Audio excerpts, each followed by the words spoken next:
Hello friends, good evening everyone. Welcome to YouTube channel of mbssbauer.com. So banking and financial awareness class number 16.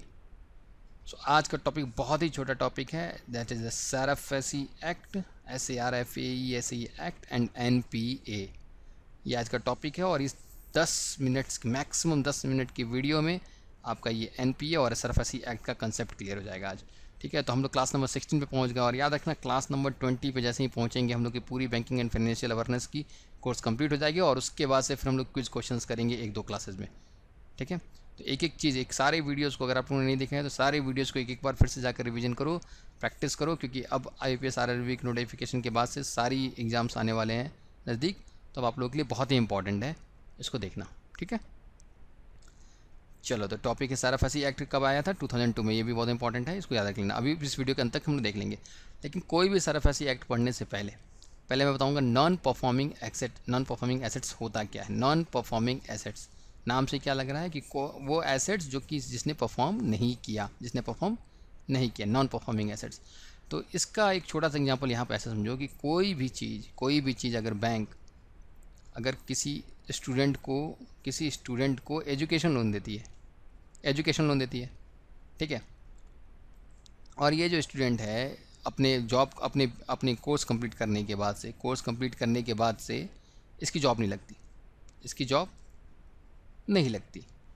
तो ये job जो इसने loan लिया था, bank से जो लोन लिया था, जो पैसे लिया था, उसको इंटरेस्ट के साथ उसको वापस करना था. अब तो उसकी जॉब ही नहीं है.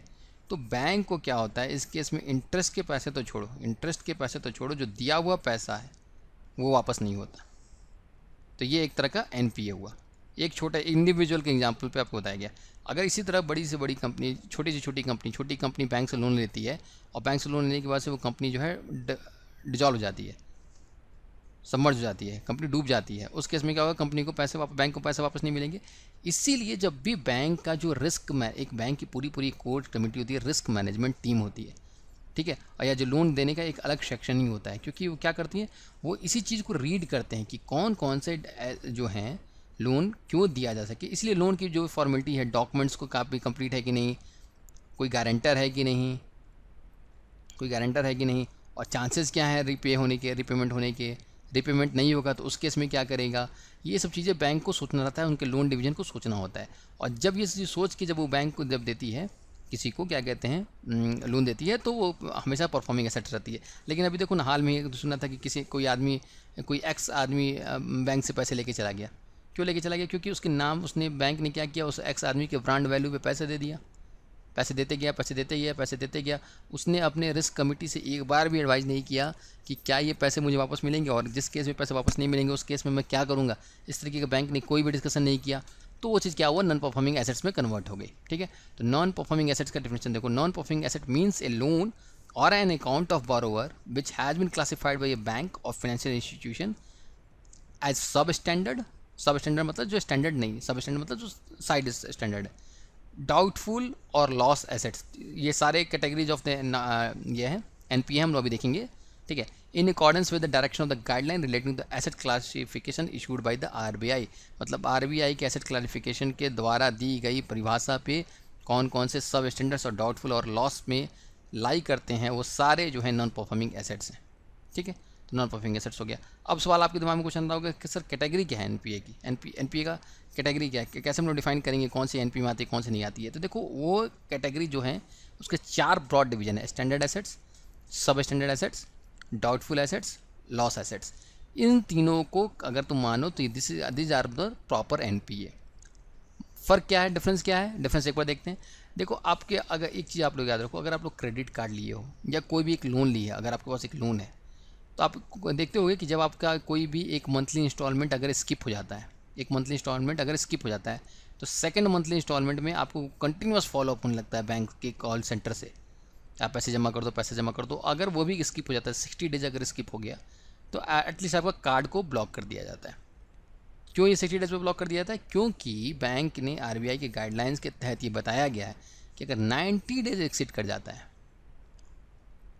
अगर area of interest and the principal amount of the loan does not exceeded the 90 days at the end of the financial year, अगर 90 डेज एक्सीड कर जाता है तो वो एक तरह की कैटेगरी NPA की कैटेगरी में आ जाता है.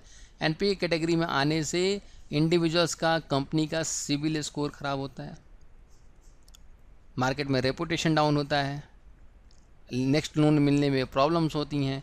तो ये सब चीज़ें जब आप सब स्टैंडर्ड एसेट्स में घुस जाओगे, एनपीए में घुस जाओगे, तो आपको प्रॉब्लम होगी। इसीलिए आपको लगातार फॉलो अप आता है। इसलिए बेटर ये है कि अपने ईएमआई को अपने टाइम पे देना चाहिए और कभी भी स्किप नहीं करना चाहिए। तो पहला ये हो गया।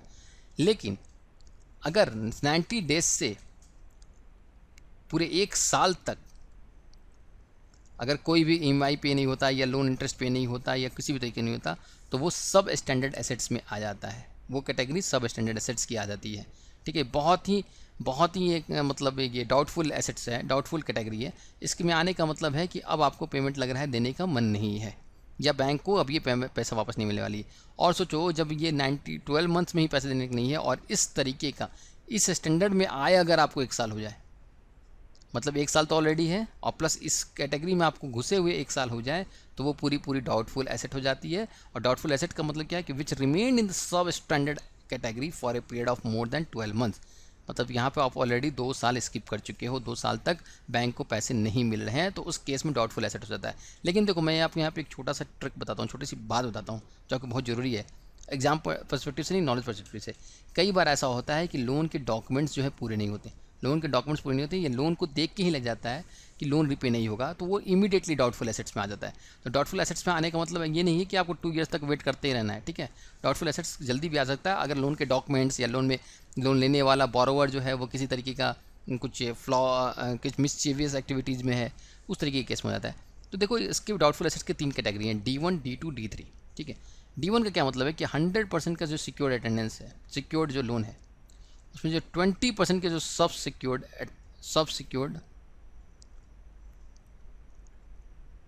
जो है वो है जो अनसिक्योर्ड है, उसमें से 20% आपको पेमेंट नहीं हुआ है, तो वो D1 कैटेगरी में।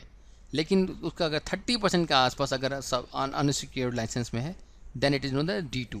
और D3 जो स्टेज है, D3 स्टेज है, इसका 100% प्रोविजन जो अनसिक्योर्ड लोन्स में है, वो पूरा 100% है, वो पूरी कैटेगरी D3 है। और D3 जो कैटेगरी है that is equal to the loss assets. Loss assets का मतलब कि अब बैंक को कोई होप नहीं है, बैंक के इंटरनल ऑडिटर और एक्सटर्नल ऑडिटर ने चेक करके इंस्पेक्शन के तहत आरबीआई को इन्फॉर्म कर दिया है कि अब ये एसेट्स हमें पैसा वापस नहीं मिलने वाला है।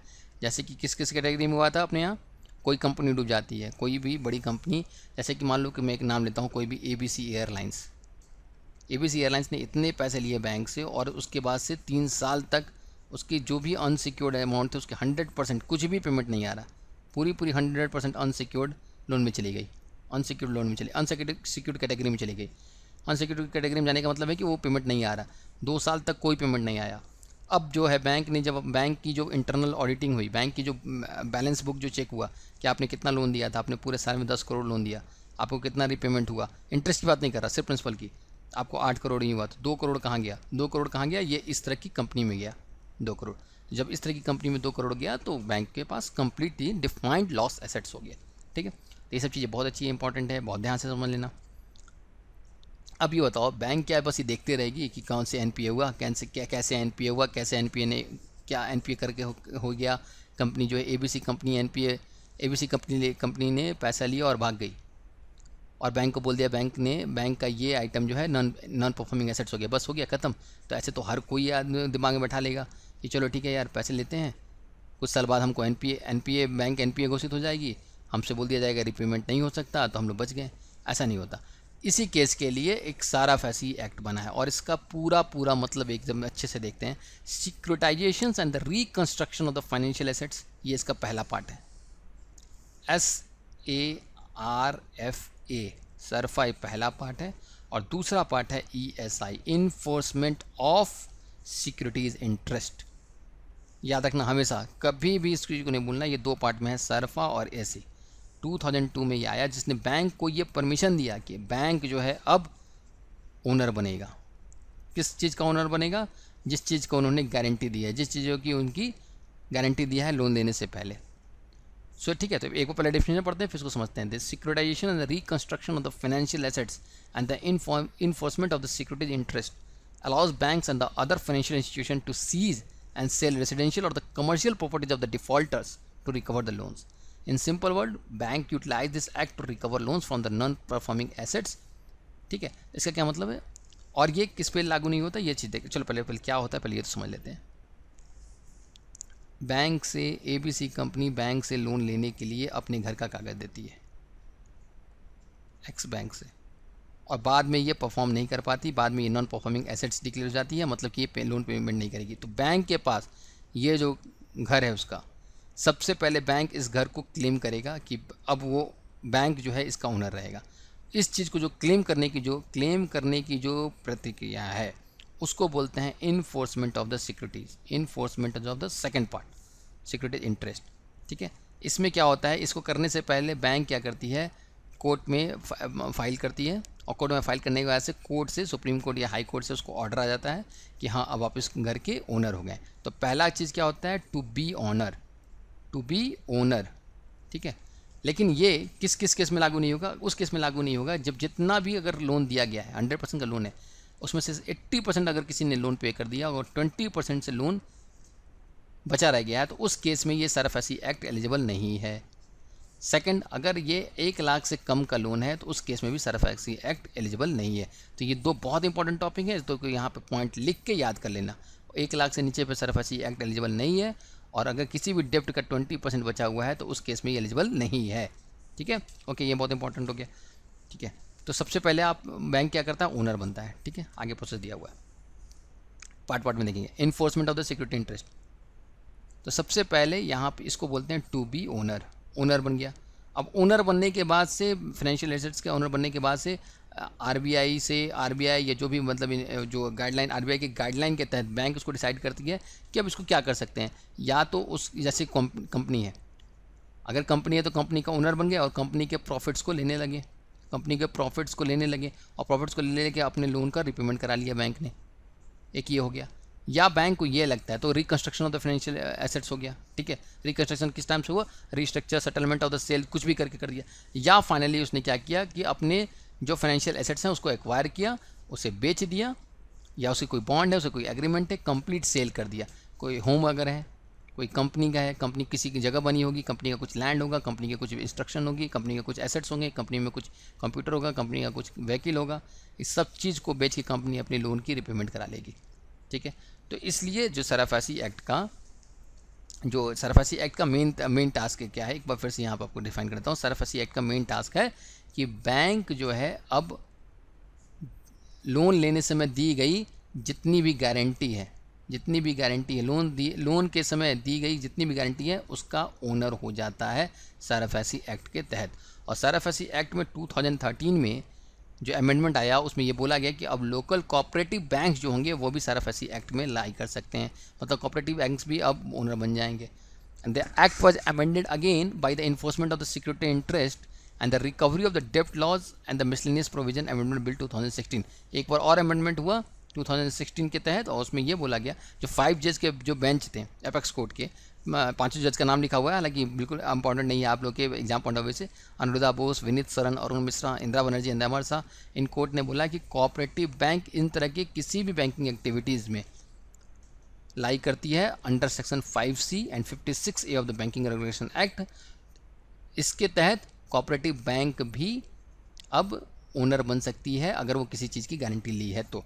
ये बहुत इंपॉर्टेंट था टॉपिक आपके लिए। तो सरफेसी एक्ट का अमेंडमेंट याद रखना 2013 में हुआ था, जिसमें कि कोऑपरेटिव बैंक को सरफेसी एक्ट के तहत लाया गया था। और दूसरा उसमें एक बार और अमेंडमेंट किया गया था, आपको क्या रिकवरी, किस टॉपिक में, रिकवरी ऑफ द डेप्ट लॉ में, इसकी फिर से एक बार अमेंडमेंट हुई थी 2016 में। तो 2 अमेंडमेंट हुआ है। तो अब मुझे लगता है कि सरफेसी एक्ट और NPA को जब आप लोग समझ गए हो तो बस यहाँ पे एक छोटे से पेज में बस 1 मिनट में आपको बस एक चीज़ बताता हूँ कि प्रोसेस क्या है। प्रोसेस ये है कि bank issues loan repayment fail.